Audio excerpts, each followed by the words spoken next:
guys, and welcome back to the Captain Foley personal channel. Today we're heading back in time yet again.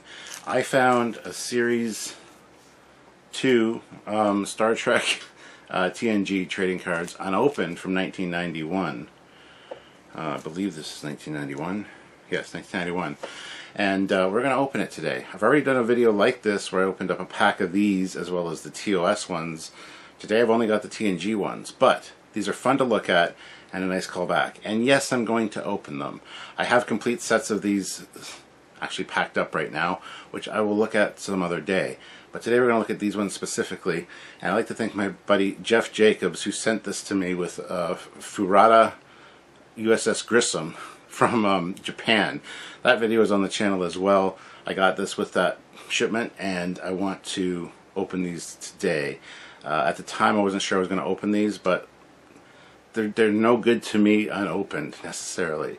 So why not make a video and see what you guys think about this cool series. So we're going to do that right now, and we're going to crack into it. Travel back in time to 1991. You just bought these cards at the comic book shop. You're going to open them. You're a big fan of TNG, and we're going to see what's inside. So let's crack into it and see what we got. Alright, it's already saved us some time and cut the package open.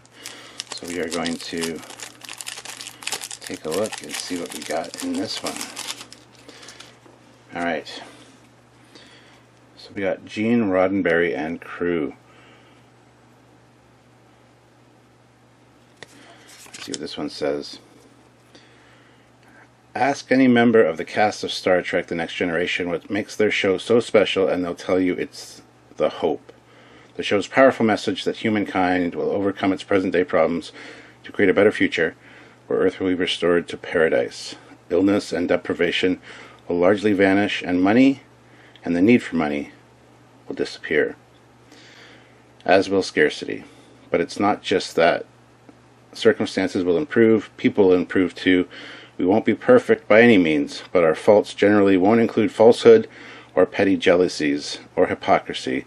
It's an appealing vision born of the positive convictions of the show's creator and executive producer, Gene Roddenberry.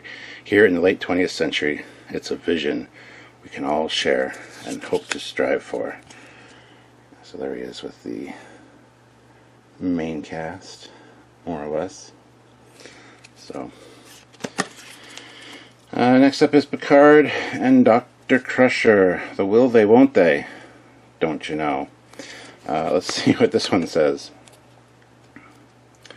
It's no secret that Dr. Crusher once harbored some resentment against Captain Peard for leading a mission in which her husband, Jack Crusher, died. But that enmity itself died with the passage of time, and now there's a shared tragedy has created a bond between them. Still, Dr. Crusher is extremely straightforward with the captain, one of the few people who call him by his first name. She is never intimidated by his authority, and quite forcefully wields her words. Crusher makes no bones about overruling the captain on medical issues. No bones, that's funny. Or ordering him to take shore leave. Peard, in turn, has the utmost respect for her professional abilities. Yeah. Good to know that they finally do get together and produce Jack. I mean, that sounded dirtier than it needed to, but yeah. So, what's next? Oh, it's the couples package, I guess. Riker and Troy. Imzadi. Formerly done with Ilea and Decker. Once romantically involved, Riker and Troy are now simply the best of friends. Troy appreciates Riker's boldness, and she also sees his sensitive side, which is usually hidden behind his role of confident commander. Riker, in turn, is impressed by Troy's Beta-Z ability to intuitively understand the deep emotions he may have trouble expressing, yet also appreciates the fact that Troy is forthright and willing to challenge him. Never a pushover, she always speaks her mind and sometimes reads his heart. When Riker faced a recurring quandary of whether to accept his own command, Troy helped him sift through his conflicting emotions. The support is mutual. When Troy faced the loss of her empathic abilities, Riker pushed through her resistance to other comfort and encouragement. What a cute couple. Good to know they also get married. Aww. Vosh. This is the romantic pack. Jeez. Alright, Vosh. If all is fair in love and war, there's a certain ironic justice that Captain Picard, a distinguished commander and with a weighty responsibility of commanding the Federation's flagship, should fall in love with a mercenary archaeologist thief who travels the galaxy looting cultural sites to sell treasures to the highest bidder. Her name is Vosh, and Picard meets her on shore leave at the Risa Resort, where he found himself an unwitting key player in the hunt for the Tox Utat. She's independent, single-minded, and flirtatious, and Picard found her captivating and exciting. Vosh is devious, but not malicious, and her fondness for Picard was definitely more than business. She seems to understand the captain in a way he finds gratifying. I'll bet she does.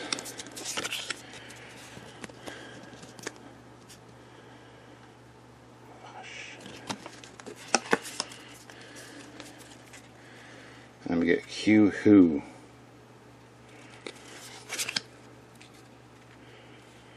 Stung by Captain Picard's refusal to let him join the crew, the all-powerful being Q slings the USS Enterprise to the distant corner of the galaxy, directly into the path of the Borg, half-organic, half-mechanical beings with a hive-like mind, collective mind.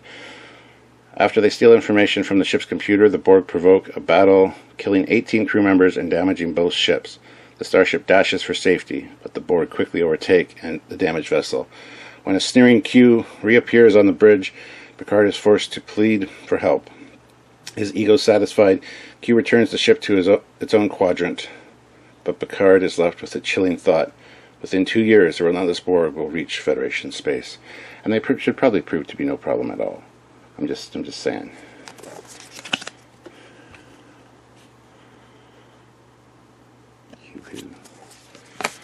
Final mission.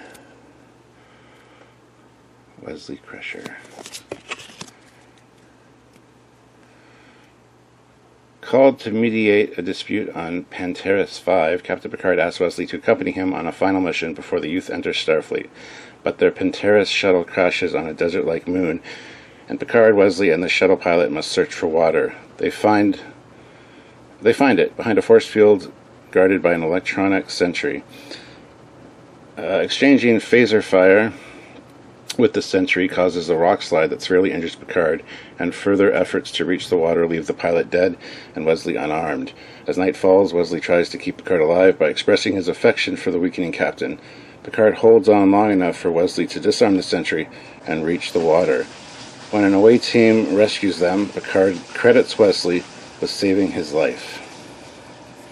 Sorry for the water sounds, but this was about water. Best of Both Worlds Part 1. Still a romance deck with his romance with the Borg, I guess. On board the USS Enterprise, beautiful and ambitious Lieutenant Commander Shelby is investigating the Borg-related disappearance of an entire Federation colony and a starship. She also eyeing Riker's job. Since he's been offered his own command, Shelby discovers the Borg ship may be vulnerable to destruction by a concentrated energy beam, but a sudden Borg attack makes Captain Picard a captive who is to be assimilated into the Borg's collective mind.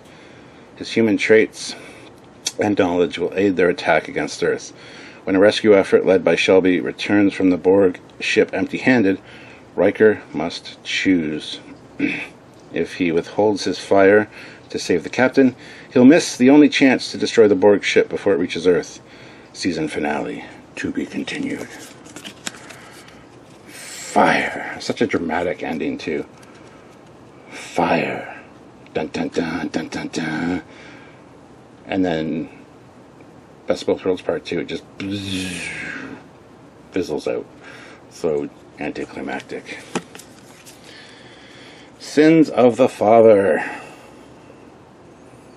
Some Klingon romance going on in here. Not really, but you know. When Worf's late father is called a traitor who helped the Romulans kill 4,000 Klingons at Khitomer, Worf goes before the Klingon High Council to challenge the charge. After his long-lost brother Kurn is badly injured by Klingon assassins, Worf chooses Captain Picard as his defender. The only other survivor of the Khitomer Outpost massacre is Worf's nurse, Celeste. If you know, you know. Whom Picard persuades to talk. But Celeste's testimony is halted. Council leader Kempek privately admits that the real traitor was the father of the High Council member from a powerful Klingon family. The news of this betrayal could create civil war.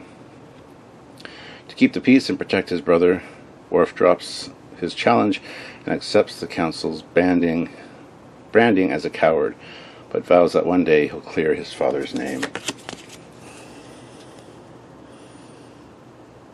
A little bit of honor going on. The price.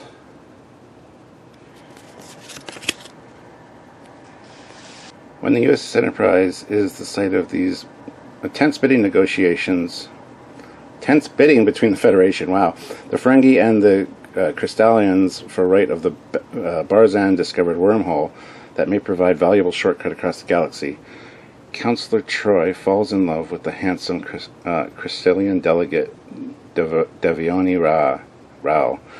But when she realizes that Rao is part Beta Z and is using his empathic powers to undermine the Federation's position, duty forces Troy to raise a protest.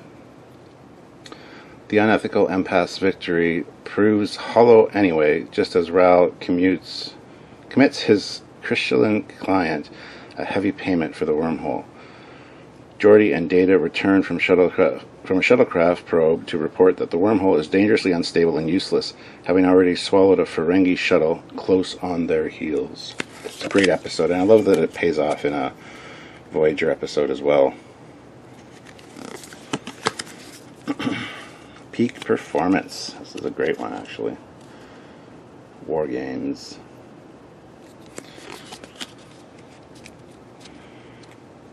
A Starfleet battle simulation pits Captain Picard and the USS Enterprise against Riker's team on the Hathaway.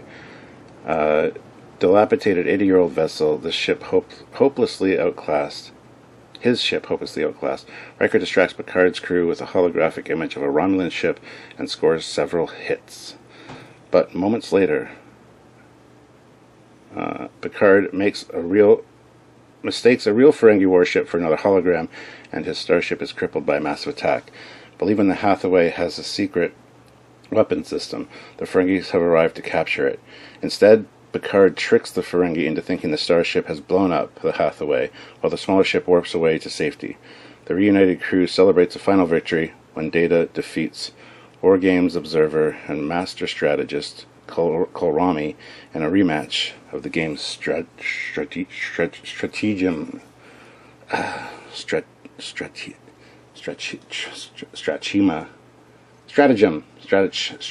Anyway, you know, it's that thing, that game. You know, you play it all the time at family game night. It's better than Monopoly. Battle section. The Cobra Head. In emergency and some combat situations, the USS Enterprise is capable of separating into two spacecraft. This allows the main saucer, which houses the majority of the crew and their families, to seek safety under impulse power. Meanwhile, the starship's battle section, with the warp drive engines, full complement of weapons, and skeleton crew, can turn to face whatever enemy has prompted such a drastic step. Though much smaller than the saucer's main bridge, the battle bridge is fully outfitted to control the ship. Captain Picard rarely moves command of the starship to the battle bridge and orders a saucer separation, only when he feels the ship faces a grave threat, a threat like the Borg. I wish that was used a little bit more. The Cobra Head is cool. Remember Me. Oh, this is a fantastic episode. This is the last one, guys. Dr. Crusher's sadness over a friend's loss of loved ones becomes magnified into a nightmarish reality when Wesley, experimenting with a warp bubble, accidentally sends her into a universe reflecting her own state of mind. Crusher finds herself on her own USS Enterprise, where one by one her close friends and associates are disappearing. Meanwhile, an alien called the Traveler phases in aboard the real starship, informs Wesley that his mother is trapped in a self-created universe, and works with the boy to recreate the bubble. Finally, the last one left on the ship, Crusher locates the warp bubble vortex. As her ship begins to collapse around her, she drives through, returning to the real starship and its crew, and a very relieved son. Fantastic episode. If I'm not crazy, the universe must be. Something like that. We can all relate to that. So there you go. There's some 1991 TNG trading cards. Cool. I encourage you guys to check out my other video that I did with these. It's fun to go back and look at these. And like I said, I do have the complete set of these, as well as the TOS ones and a bunch of other ones as well, which we can look at some other day. But I thought this was a nice idea to revisit these and actually open the pack, because they're really no good to anybody being sealed up, like, let's be honest. So comment down below if you have these ones, if you like these ones, what the deal is. I want to hear your thoughts. And so there you have it, guys, a look at some 1991 trading cards. It was fun to go back and look at these, honestly. Like I said, I can do many more videos on these because I do have the complete sets, and you know, I like to have little fun little things to make it funny in the videos. So hopefully you guys enjoy that. If you did, hit that like button. Check out the other video that I did with these. I'll link that at the end here. But let me know your thoughts generally on these cards. Do you have them? Did you collect them? Do you still have them? All the things, let me know in the comment section down below. Please like the video. I'd really appreciate that. Subscribe to this channel, which is the Captain Foley personal channel. And also subscribe to the Trekyards channel, where you get a lot more Star Trek goodness from us over there as well. Also check out that video I was just talking about over here. And until next time, I'm Captain Foley saying live long and prosper. Bye guys.